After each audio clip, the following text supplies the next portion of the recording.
Right, today I want to just talk about restrictive dieting and why we tend to not use the term diet within the Body Transformation Centre.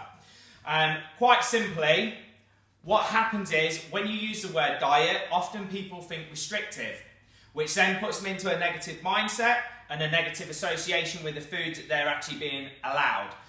For example, if we had a client come to us and said to us, this is my typical day. I eat cereals for breakfast. At lunchtime, I have a packet of crisps, a can of Coke, and some sandwiches. In the afternoon, they have biscuits. And then in the evening, they have maybe a spaghetti bolognese with white pasta, and it's a ready meal opposed to homemade. And then for pudding, they're having like a cake or something along those lines and a glass of wine, let's say. So if that person comes to us with that as what their normal is, then we turn around and go, right, we're going to put you on a diet. We're going to get you to do whatever the diet is. And then we say, no more cake, no more wine, no more sandwiches, no more cereals, and you need to eat meat and veg only. What do you think is going to happen?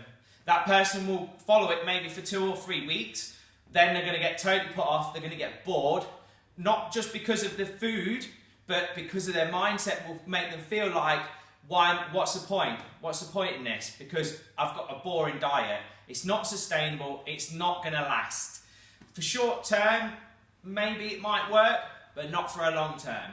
So, the reason why we don't use heavily restrictive diets or use the word restrictive diets, we actually call it mindful eating or lifestyle eating, is because you just need to be aware of what food you're putting in your mouth, right? And how often, and knowing what your calorie value is that you can eat without gaining weight. Because if you're in for weight loss, you want to lose and you need to be in a deficit.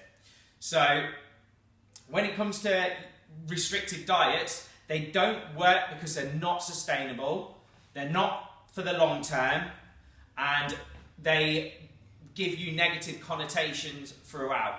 So my advice to you is, if anyone starts saying, right, you're going to go on X, Y, and Z diet, then you've already off on a bad keel. Okay, so that is not, for me, is not the way forward, and is not the way I would push people. Right? It'd be far better for us to give you a more varied diet and focus on the long term, slow and steady, and then that way you're going to get real long term, lasting, lifetime results. Alright, so that's my notes on restrictive dieting. See you soon.